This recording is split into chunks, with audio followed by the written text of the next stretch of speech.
ધાનેરાના આનાપુર છોટા સ્થિત સીતારામ આશ્રમમાં 2 માસના રોકાણ અને સેવા બાદ 1 વર્ષથી પરિવારથી વિખૂટા પડેલા નેપાળના યુવકનો પરિવાર સાથે સંપર્ક થતા ટૂંક સમયમાં જ તેનો પુનઃ મેળાપ થશે। માનસિક બીમારીમાંથી મુક્ત થઈને વિડીયો કોલના માધ્યમથી વતનમાં વાત થતા યુવકના પરિવારમાં ભારે ખુશીની લહેર છવાઈ ગઈ છે।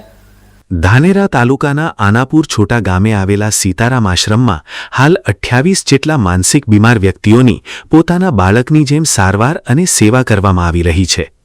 નેપાળના યુવક કામેશ્વરભાઈ રોજગારની શોધમાં સુરત આવ્યા હતા, પરંતુ ટ્રેનમાં મુસાફરી દરમિયાન કોઈ અજાણ્યા શખ્સે તેમનો તમામ માલસામાન ચોરી લીધો હતો। પરદેશમાં ઓળખાણ વગર માલસામાન ચોરાઈ જતા કામેશ્વરભાઈ ભારે હતાશ થઈ ગયા હતા અને તેની ગંભીર અસર તેમના મગજ પર પડી હતી। ભૂખ્યા તરસ્યા ભટકી રહેલા આ યુવક વિશે રાજસ્થાનના મંડાર નજીક જાણ થતાં સીતારામ બાપુ તેમને આશ્રમ ખાતે લાવ્યા હતા। 2 માસ સુધી આશ્રમમાં પ્રેમપૂર્વક સેવા અને સારવાર મળતા તેઓ માનસિક બીમારીમાંથી સંપૂર્ણ બહાર આવ્યા હતા। સ્વસ્થ થયા બાદ તેમણે પોતાના ઘરના મોબાઈલ નંબર આપતા આશ્રમ દ્વારા સતત સંપર્ક કરવાના પ્રયાસો હાથ ધરાયા હતા। આજે વિડીયો કોલના માધ્યમથી નેપાળ વસતા તેમના ભાઈ, માતા અને પત્ની સાથે વાત કરાવવામાં આવી હતી। 1 વર્ષ પછી પોતાના પરિજનને સહી સલામત જોઈને નેપાળ ખાતે વતનમાં પરિવારજનોની આંખો ખુશીથી ભીની થઈ ગઈ હતી। નેપાળમાં વસતા તેમના પરિવારમાં આજે આ અચાનક થયેલા મેળાપના કારણે દિવાળી જેવો આનંદનો માહોલ સર્જાયો હતો। પરિવારજનો હવે જરૂરી દસ્તાવેજો મોકલીને પોતાના ભાઈને પરત લેવા માટે તાબડતોબ ભારત આવવાની તૈયારી કરી રહ્યા છે। સીતારામ બાપુએ પડોશી દેશના આ યુવકને પરિવારના સભ્યની જેમ સંભાળ રાખીને હવે તેને હેમખેમ વતન મોકલવાની તજવીજ હાથ ધરી છે। સીતારામ બાપુએ આજે પણ જાહેરાત કરી છે કે રસ્તા પર ભટકતા માનસિક બીમાર લોકોની ખબર આપો, આશ્રમ તેમને ચોક્કસ આશરો આપશે। આશ્રમની આ માનવતાવાદી કામગીરીથી સમગ્ર પંથકમાં સીતારામ બાપુની સેવાની ભારે સરાહના થઈ રહી છે। 1 વર્ષના લાંબા વિયોગ બાદ આખરે ભટકેલા યુવકને નિરાધારમાંથી આધાર મળી જતા નવું જીવન મળ્યું છે। આશ્રમના સનિષ્ઠ પ્રયાસોથી જ એક ગરીબ પરિવારનો કમાનારો સભ્ય આજે પોતાના વતન પરત ફરી રહ્યો છે। સીતારામ આશ્રમ માનવ સેવા એ જ પ્રભુ સેવાનું ઉત્તમ ઉદાહરણ પૂરું પાડીને અનેક અસહાય લોકો માટે આશાનું કિરણ બન્યો છે। तब सामान चोरी हो गया था, मैं उधर बाबा जी के पास आया था, रहा उधर 2 महीना। घर में कौन कौन है? माता और पिताजी और भाभी। कोई बात आज किससे बात हुई आज? भतीजा से। क्या बोल रहे हैं सर? बोल रहे थे किधर गुम हो गया। हाँ फिर? तो बोला इधर मैं बाबा के पास। हाँ अभी जाओगे घर पे? हाँ। माताजी से बात हुई? हाँ हुआ।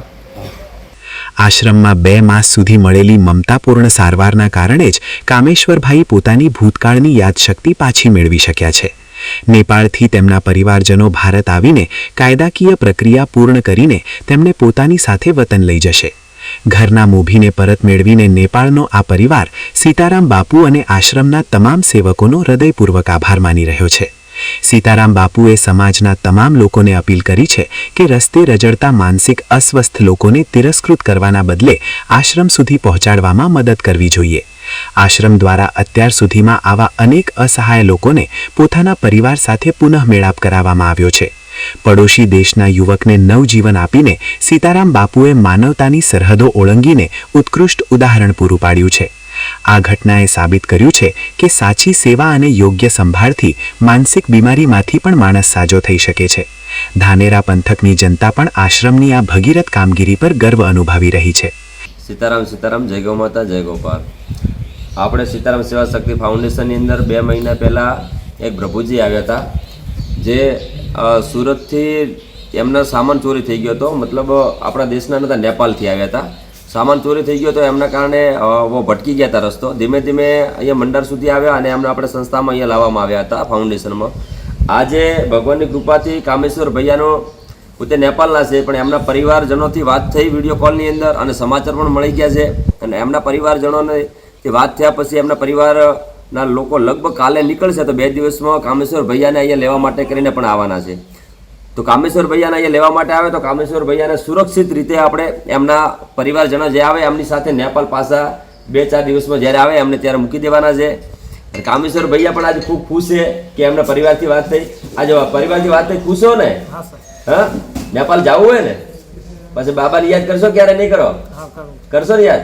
અહીં આવશો, મળવા આવશો? સીતારામ. સીતારામ. આજ કામેશ્વર ભૈયા ખૂબ ખુશ, અંદરથી ખુશે છે અને થોડા દુઃખી પણ છે, કારણ કે પરિવારજનોથી વાત થઈ, વિડીયો કોલમાં જોયા કર્યા એટલે ત્યારથી થોડીક અંદરથી હૃદય પણ ભરાઈ ગયેલું છે. બસ હું તો આ જ રીતે કહું કે પણ કોઈ પણ પ્રભુજી જ્યાં મળે અહીંયા એકવાર સંસ્થા સુધી પહોંચાડો, પછી ભગવાનની કૃપા અઠીલાની અમને પરિવારનો જ્યારે સંપર્ક થાય ત્યારે અમે અમને 100% અમને પહોંચાડી દઈશું.